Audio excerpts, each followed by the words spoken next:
Hello दोस्तों, मैं परवीन भारती आप लोग के लिए लेकर आई हूँ सामाजिक विज्ञान का एससीईआरटी का सामाजिक विज्ञान क्लास 10 का भूगोल। हाँ दोस्तों, मेरे चैनल को सब्सक्राइब करना, शेयर और लाइक भी करना।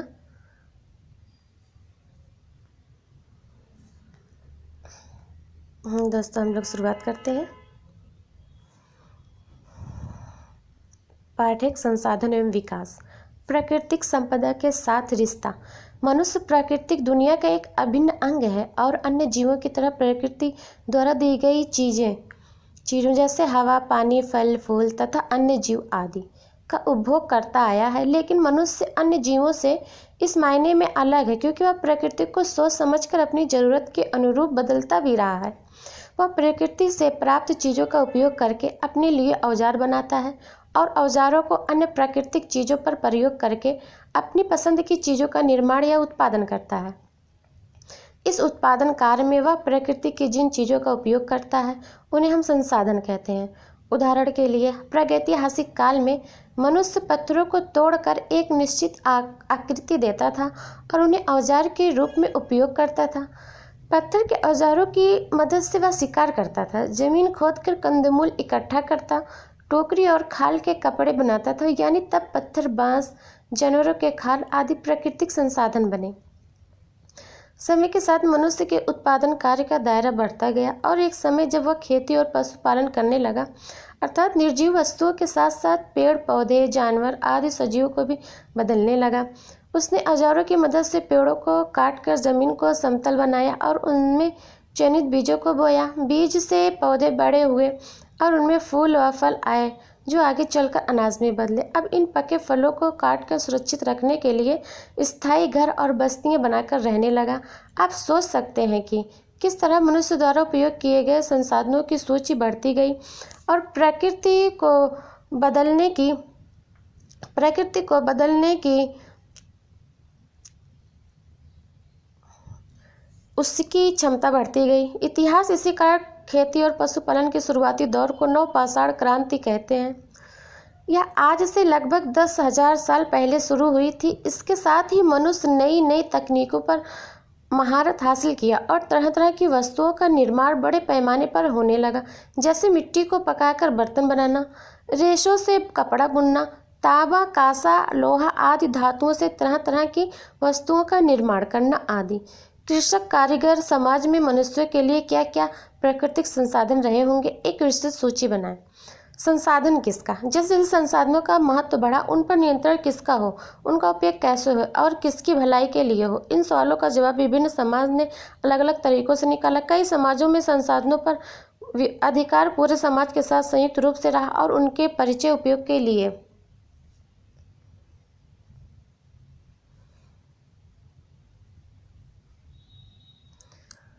मानव इतिहास की अगली महत्वपूर्ण क्रांति आज से लगभग 250 वर्ष पहले शुरू हुई, जिसमें हम औद्योगिक क्रांति कहते हैं। इसके बाद कारखानों द्वारा उत्पादन की प्रक्रिया बहुत तीव्र गति से फैली। कारखानों के लिए कच्चा माल एवं ईंधन के लिए प्राकृतिक संसाधनों का उपयोग कई गुना बढ़ गया। कारखानों को चलाने के लिए दुनिया के कोने कोने से कच्चा माल मंगाया जाने लगा। जो देश 19वीं सदी में औद्योगिकरण कर रहे थे, वे विश्व के कोने कोने में अपने वैज्ञानिक और भूगोल के विशेषज्ञों को भेजकर वहाँ के प्राकृतिक संसाधनों का पता लगाया और उनके दोहन के लिए मार्ग तैयार किया। इनकी यात्राएं खोजी यात्रा के नाम से प्रसिद्ध हुए। उन लोगों में यह विचार बना कि प्राकृतिक संपदा उद्योगों के लिए संसाधन है जिनका भरपूर उपयोग करना चाहिए। दोस्तों, आप लोग यहाँ से यहाँ तक देख लेना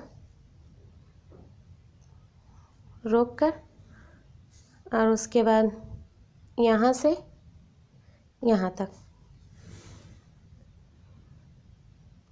हम पढ़ेंगे अपशिष्ट।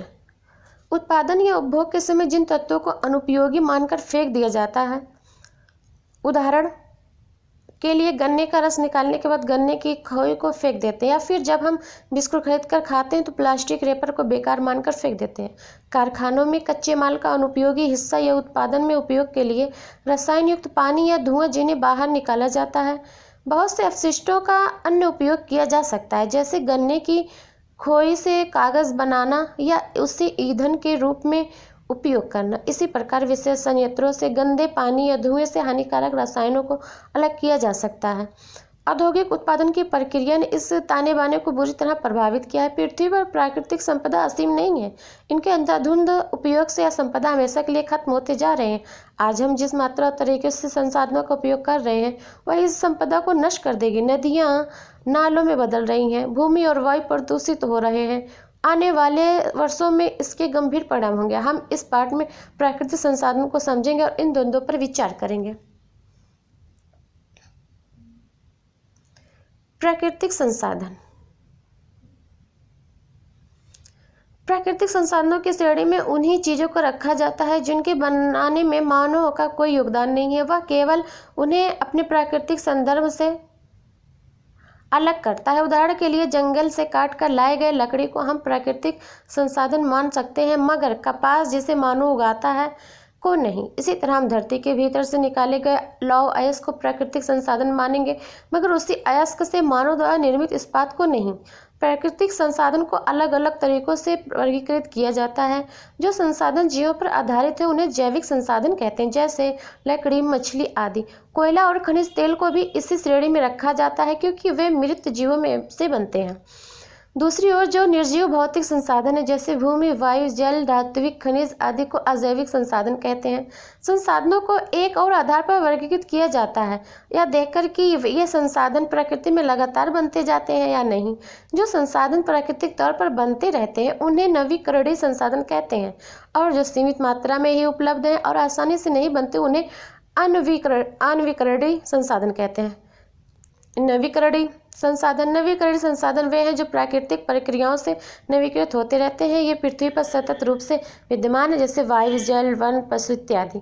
यदि मनुष्य इनके नवीनीकरण की प्रक्रिया में बाधा न डाले और उनका एक सीमा के अंदर उपयोग करे तो वे सतत उपलब्ध रहेंगे। उनके उपयोग की एक सीमा है। इस सीमा के बाद अथवा गलत उपयोग से संसाधनों का अवनयन बिगड़ना होता है और उनके नवीकरण का प्रतिकूल प्रभाव पड़ता है। उदाहरण के लिए, जब जल पृथ्वी पर सतत विद्यमान है, सागरों से जल वाष्पीकृत होकर जलवाष्प बनता है, जो संघनित होकर वर्षा के रूप में महाद्वीपों को प्राप्त होती है। वर्षा जल का कुछ भाग भूमि में रिस कर भूमि जल बनता है और शेष भाग नदियों से बहकर पुनः सागर में चला जाता है। यह प्रक्रिया निरंतर चलती रहती है और जल नवीकरण होते रहते हैं। हम इन प्राकृतिक क्रियाओं में कई अवरोध पैदा कर देते हैं या गलत उपयोग करके उन्हें प्रभावित करते हैं। इससे नवीकरणीय प्रक्रिया प्रभावित होती है। उदाहरण के लिए, यदि पृथ्वी पर वन खत्म हो जाए, पेड़ पौधों का आवरण कम हो, तो वर्षा के जल को भूमि में रिसने का मौका नहीं मिलेगा। जल का स्तर प्रभावित होता है। धीरे धीरे कुएं व नलकूप सूखने लगेंगे। नदियों में गंदा पानी बहाया जाता है। यदि यह कम मात्रा में हो तो बहुत बहता हुआ जल और उसमें मौजूद जीव इसे साफ करने की क्षमता रखते हैं, परंतु आज अत्यधिक मात्रा में कचरा डाला जाता है और बांध व सिंचाई के कारण नदियों में पानी का बहाव भी कम होता जा रहा है। इस कारण नदियाँ अपने आप को साफ नहीं कर पा रही। देखते देखते नदियाँ गंदे नालों में बदल जाती हैं। यदि हम इस प्रदूषण को रोकना है तो हमें कचरे का अन्य उपयोग करना होगा, जैसे खाद बनाने के लिए या पानी को साफ करके बगीचों में उपयोग करने के लिए इत्यादि। इसके साथ साथ उद्योगों द्वारा निकाले जाने वाले कचरे को पुनः उपयोग, रिसाइकिल या पुनः चक्रित करना होगा। नदी में पानी की मात्रा बढ़ाई जाए ताकि वे जीवित रह पाएं और उनके प्राकृतिक नवीकरण की प्रक्रिया चलती रहे। अनवीकरणीय संसाधन वे हैं जो पृथ्वी पर एक सीमित मात्रा में ही उपलब्ध है। उनका उपयोग करने के बाद उनका भंडार कम हो जाता है। वे अपने आप नवीकृत नहीं हो पाते, जैसे लौह अयस्क, कोयला, खनिज तेल इत्यादि। उदाहरण के लिए, धात्विक खनिजों से एक बार धातु बना दी जाए तो खनिज कम हो जाएंगे। यदि हमें नए खनिज भंडार नहीं मिले तो ये खत्म हो जाएंगे। एक दिन ऐसा भी आएगा जब सारे भंडार समाप्त हो जाएंगे। आज भी कई खदानें बंद हो चुकी हैं क्योंकि उन खदानों के खनिज समाप्त हो चुके हैं, जैसे छत्तीसगढ़ का दिल्ली रजहरा का लौह अयस्क खदान।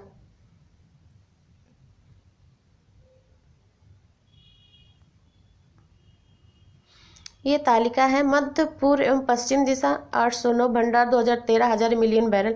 भंडार के चलने की अवधि वर्षों में 78। संयुक्त राज्य अमेरिका 44, 12, विश्व 1688, 53। यह तालिका कच्चे तेल के भंडारों के अनुमान को दर्शाती है। यदि कच्चे तेल का प्रयोग वर्तमान दर पर जारी रहे तो यह भंडार कितने वर्ष चलेंगे? देश भर में यह भंडार अगले 53 वर्षों में समाप्त हो जाएंगे। भारत खनिज तेल के आयात पर निर्भर है क्योंकि यहाँ तेल के पर्याप्त भंडार नहीं। जैसे जैसे भंडार कम होंगे और इसके भाव बढ़ेंगे तो भारत पर इसका विपरीत असर पड़ेगा। यदि यहाँ तेल की कीमतें बढ़ती हैं तो प्रत्येक व्यक्ति पर भार बढ़ेगा। अतः बुद्धिमानी इसी में है कि हम इन अनवीकरणीय संसाधनों का उपयोग कम करें, यथासंभव उन्हें जरूरत पड़ने पर ही उपयोग करें और उनके विकल्पों की तलाश जारी रखें। उदाहरण के लिए खनिज तेल आधारित ऊर्जा की जगह हम सौर ऊर्जा या पवन ऊर्जा का उपयोग बढ़ा सकते हैं। दुनिया के बड़े देश दूसरे देशों की चिंता नहीं करते। वे यही सोचते हैं कि इन संसाधनों के स्रोतों पर कब्जा जमा लें ताकि उन्हें संसाधनों की कमी ना हो। संयुक्त राज्य अमेरिका जैसे कुछ देश हैं जिनके पास तेल भंडार तो कम है, लेकिन वे सैन्य और आर्थिक शक्ति के बल पर दूसरे देशों के संसाधन भंडार पर नियंत्रण करना चाहते हैं। इस नीति का परिणाम युद्ध और लोगों की तबाही के रूप में सामने आ रहा है। कुछ अनवीकरणीय संसाधन के लिए उनका पुनर्चक्रण यानी रिसाइकिल किया जा सकता है। जैसे बॉक्साइट से एल्युमिनियम से बर्तन तैयार किया जाता है। इसमें बॉक्साइट तो पुनः बनाया नहीं जा सकता, किंतु एल्युमिनियम को गलाकर पुनः उपयोग किया जा सकता है। संसाधन और विकास। प्राकृतिक संसाधन विकास के मूल आधार हैं क्योंकि कृषि, खनन, निर्माण तथा ऊर्जा क्षेत्र में उत्पादन बड़े तौर पर प्राकृतिक संसाधनों पर निर्भर करता है। अर्थव्यवस्था के अन्य क्षेत्र भी विभिन्न स्तरों पर प्राकृतिक संसाधनों पर ही निर्भर होते हैं। इन संसाधनों को उपलब्ध कराने की प्रकृति की क्षमता को पर्यावरणीय स्रोत या प्रकार कहा जाता है।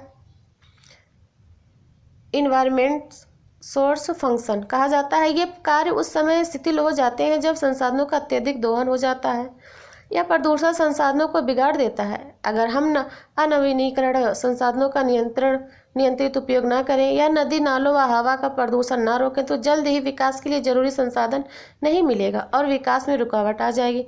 हमें विकास का ऐसा मार्ग अपनाना होगा जो प्राकृतिक संसाधन को लंबे समय तक स्वस्थ स्थिति में उपलब्ध रखे, विकास और खुशहाली को लंबे समय के लिए अर्थात टिकाऊ बनाए रख पाए। इसी को टिकाऊ विकास या टिकाऊ खुशहाली कहते हैं।